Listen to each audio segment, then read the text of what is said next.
Good Morning Business, le grand entretien. Vous n'avez vu que ça, peut-être hier à la cérémonie paralympique, la Frige Mobile. Elle était très présente lors de la cérémonie. Notre invité, c'est Franck Marotte, président de Toyota France. On va parler de la stratégie hybride, on va parler d'électrification. Mais avant ces Jeux, on vous voit partout. Une opération de communication qui est plutôt réussie. Bonjour, effectivement, c'est un très bel événement d'abord pour la France, pour Paris. Franchement, une réussite totale avec une organisation qu'on a tous salué, mais je me permets de leur dire tout à fait modestement. Et on a pris notre part, on est ravis d'avoir été associés à un événement aussi beau, aussi réussi, parce que, évidemment, pour une entreprise, c'est un investissement lourd, mais c'est excellent pour notre image. Et j'espère que tous ceux qui ont regardé les JO, que ce soit physiquement ou devant leur petit écran, ou leurs grands écrans maintenant, ont apprécié de nous avoir aux côtés des athlètes, avec beaucoup de moyens. Qui ont été mis à leur disposition. 2600 véhicules traditionnels, on est maintenant à 850 véhicules pour les personnes à mobilité réduite qui permettent de véhiculer les athlètes, les fédérations, les organisateurs. On n'a pas fini de vous voir, c'est ça. Et ça ne fait que démarrer puisque la deuxième partie a commencé hier soir avec une magnifique cérémonie et on sera de nouveau très présent parce que les Jeux paralympiques, c'est vraiment avant tout pour cela qu'on est venu.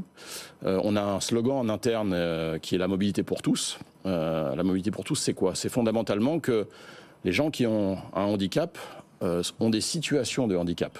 Et une situation de handicap, c'est un manque d'adaptation des infrastructures pour justement le handicap. Ils ne le vivent pas au quotidien de la même manière. Votre démonstration industrielle est presque plus intéressante pour vous dans les Jeux para que dans les Jeux classiques. Oui, parce qu'on a un pourcentage très significatif. Alors, le pourcentage exact n'est pas toujours le plus connu, mais on est aux alentours de 10% de la population mondiale qui a un handicap, pas forcément visible. Il est plus élevé dans les sociétés occidentales, ou au Japon, ou en Amérique du Nord. Et donc il faut se préoccuper de cela quand on veut être un fournisseur de mobilité, bien entendu. Et ces personnes-là, justement, ont des problèmes de situation. Il y a des infrastructures qui sont insuffisamment prévues pour les handicaps. Et donc notre mission en tant que fournisseur de mobilité, c'est de proposer des solutions, quel que soit le lieu. Alors Franck Marotte, évidemment, on parle maintenant des Jeux paralympiques, mais c'est aussi l'heure de dresser le bilan peut-être des Jeux olympiques. Vous cherchiez avant l'ouverture des JO la médaille d'or, disiez-vous, de la mobilité. Est-ce qu'on peut dire que c'est mission accomplie ? Ce n'est pas fini. Il nous reste 12 jours pour l'obtenir. La première, je dirais la moitié de la médaille est obtenue. Incontestablement, on a réussi le pari de fournir la mobilité à tous ceux qui en avaient besoin pendant les Jeux. La fluidité de l'organisation à laquelle on a contribué, je pense, pour notre partie, et salué par a été salué par tout le monde. Voilà. Donc je pense que on a participé à la réussite collective dont on Est-ce que vous en avez eu pour votre argent? Parce que la question, le sponsoring, c'est aussi de l'investissement. Alors c'est un investissement lourd, comme je le disais. Après, c'est quelque chose qui se mesure dans le temps. On verra. Je pense qu'en tout cas, Toyota est plus connu, mieux connu pour ce que l'on fait aujourd'hui, pour ce que l'on a envie de faire dans le futur, parce que c'était aussi une plateforme pour démontrer les technologies progressivement zéro émission, hybride rechargeable, donc tout ce que l'on prépare pour décarboner, parce que notre feuille de route c'est bien la décarbonation, et la plateforme olympique c'était une scène de démonstration. Thomas Joly a fait les cérémonies d'ouverture et de clôture. Nous, on avait une scène qui était la démonstration de nos technologies futures. Alors, Raphaël n'était pas là il y a 2 ans, mais sur ce même plateau, au moment où on parlait d'électrification à 100% des véhicules en Europe, sur les véhicules neufs, on vous disait vous êtes en retard, Toyota, vous n'avez pas assez de cette offre 100% électrique, et vous répondiez non, l'avenir c'est plutôt l'hybride, on a une vision mondiale. Clairement, quand on regarde le marché aujourd'hui, il semble que vous ayez raison. Alors nous, notre obsession n'a jamais changé, et c'est ce qu'on répondait toujours lorsqu'on nous posait la question, c'était effectivement la décarbonation, mais la décarbonation accessible pour tous. Tous en termes de moyens et tous en termes d'usage. Donc on sait bien aujourd'hui, en tout cas chez Toyota, on sait bien qu'une voiture zéro émission, c'est-à-dire électrique à batterie, électrique à hydrogène, c'est encore plus coûteux qu'une voiture thermique ou hybride. Et puis il y a aussi des contraintes d'usage parce qu'il n'y a pas des stations hydrogène partout, il n'y a pas des bornes de recharge dans tous les domiciles, dans toutes les copropriétés de France.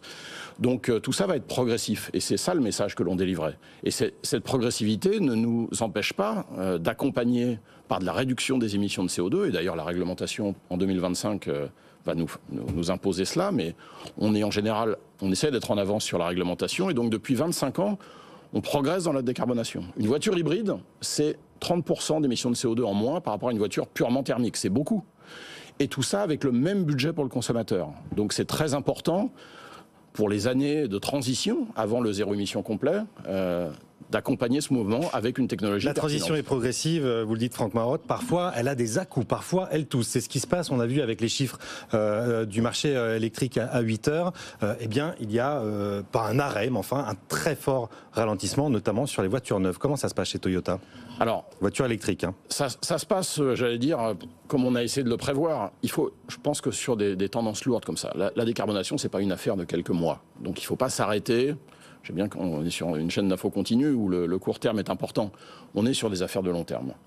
On a une échéance réglementaire qui est 2035, où 100% des véhicules Toyota seront zéro émission. 100% des véhicules Vous tiendrez, Lexus, c'est beaucoup la remettre en cause aujourd'hui. On le tiendra. Et même si la réglementation est rediscutée en 2026, puisqu'il y a une clause de revoyure, comme on appelle ça au niveau européen, nous, on tiendra notre feuille de route.